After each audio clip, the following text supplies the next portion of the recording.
శ్రీమాత్రే నమః.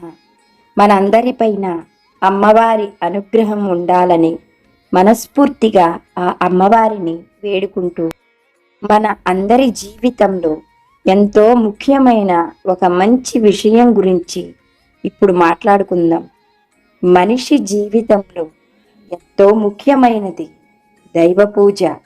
అటువంటి నిత్య పూజ ఏ సమయంలో చేస్తే మంచిది, ఆ విషయాలను గురించి ఇప్పుడు చక్కగా తెలుసుకుందాము.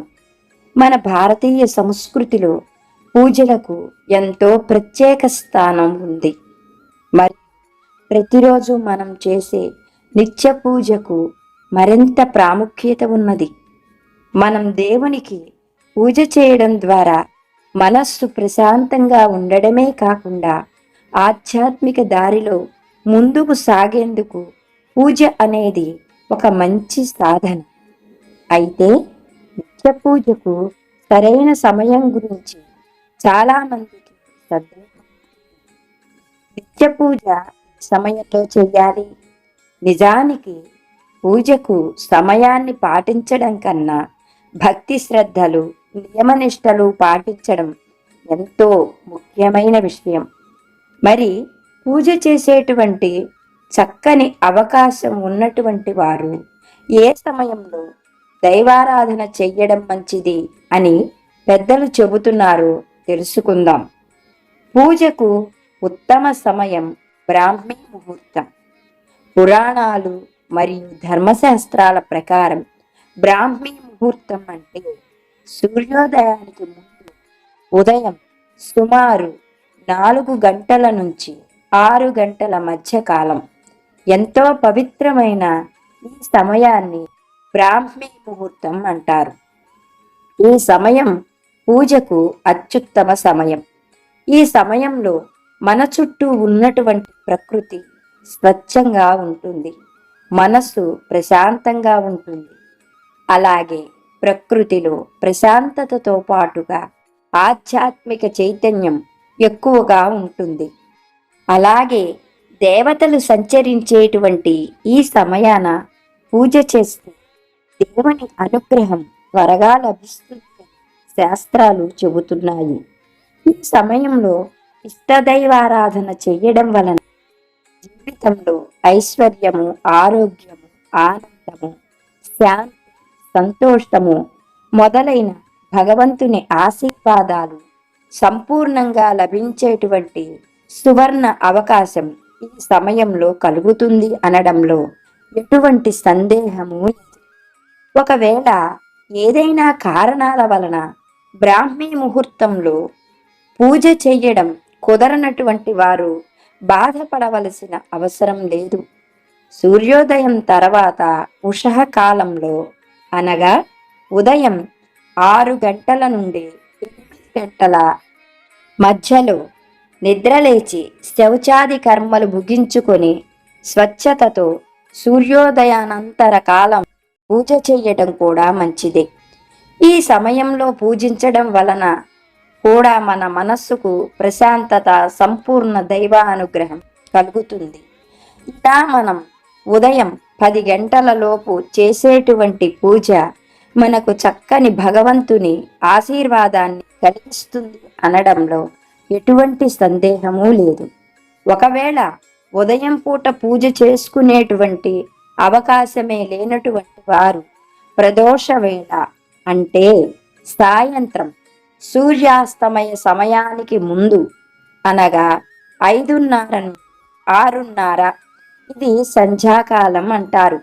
ఈ సమయంలో దీపారాధన చెయ్యడం అనేది పౌరాణికంగా ఎంతో ప్రాముఖ్యత కలిగి ఉంటుంది. ఇటువంటి పూజ భగవంతునికి ఎంతో ఆనందాన్ని, మనకు ప్రశాంతతను, సంపూర్ణ లక్ష్మీ అనుగ్రహాన్ని కలిగిస్తుంది అనడంలో ఎలాంటి సందేహం లేదు. ఇలా మనం ఉదయం వేళ కానీ సాయంకాలం వేళ కానీ మనకు చక్కగా వీలు కుదిరినటువంటి సమయంలో భక్తితో శుచి శుభ్రత పాటిస్తూ దేవుని పూజించడం వలన మన ఇంట్లో ఉన్నటువంటి చెడు దృష్టి మొత్తం తొలగిపోయి సంపూర్ణంగా భగవంతుని అనుగ్రహం ఐశ్వర్యంతో పాటుగా లక్ష్మీదేవి కరుణా కటాక్షాలు కలిపి మన ధనధాన్యాలతో నిండిపోతుంది అనడంలో ఎలాంటి సందేహం లేదు. మరొక ముఖ్యమైన విషయం ఏమిటంటే, నిత్య పూజ అనగానే అది ఎంతో పెద్ద పనిగా భావించి పూజను వాయిదా వేస్తూ కొన్నాళ్లకు పూజ చేసే అలవాటును మానుకుంటారు. అలా ఇప్పుడు చేయకూడదు. ఎందుకంటే పూజ చేయని ఇంట్లో కలిపురుషుడు తిష్ట వేసుకొని కూర్చుంటాడు. మనకు ఎంత శక్తి ఉన్నదో అంతలోనే భక్తిగా పూజ చేయవచ్చు. అసలు ఎంతో సులువుగా నిత్య పూజను ఎలా చేసుకోవాలో తెలుసుకుందాం. నిత్య పూజలో ఏం చెయ్యాలి?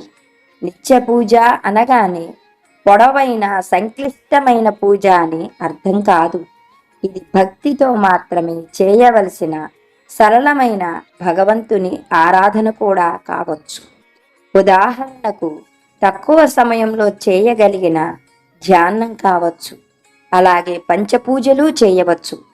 ధ్యానంతో కూడి తులసి దళాన్ని లేక బిల్వదళాన్ని ఒక్కటైన భగవంతుడికి సమర్పించి నిత్యం భక్తితో పూజ చేయడం, అలాగే మన దగ్గర అందుబాటులో ఉన్న ఫలాలను భక్తితో దేవుడికి నైవేద్యం సమర్పించడం, మరియు కొద్ది నిమిషాలు ధ్యానం లేదా జపం చెయ్యడం.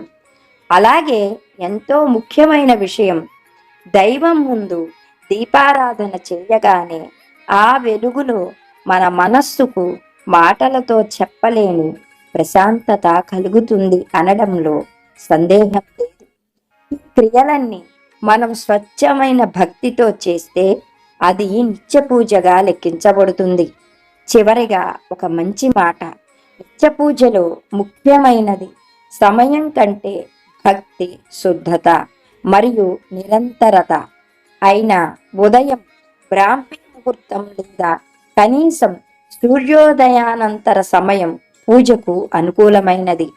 ప్రతిరోజు కొన్ని నిమిషాలు దేవుడికి కేటాయించడం ద్వారా మన జీవితం ధర్మపదంలో నడుస్తుంది. అలాంటి పూజలు మనలో శాంతి, స్థిరత్వం మరియు ఆధ్యాత్మిక బలం పెంచుతాయి. కనుక ప్రతి ఒక్కరూ నిత్య జీవితంలో పవిత్రమైన దైవ పూజను ఒక ఇష్టమైన పనిగా చేసుకోవాలని, అందరూ దైవానుగ్రహం పొందాలని మనస్ఫూర్తిగా కోరుకుంటూ మరొక మంచి విషయంతో మళ్ళీ మాట్లాడుకుందాం. సర్వే జన సుఖినో భవంతు.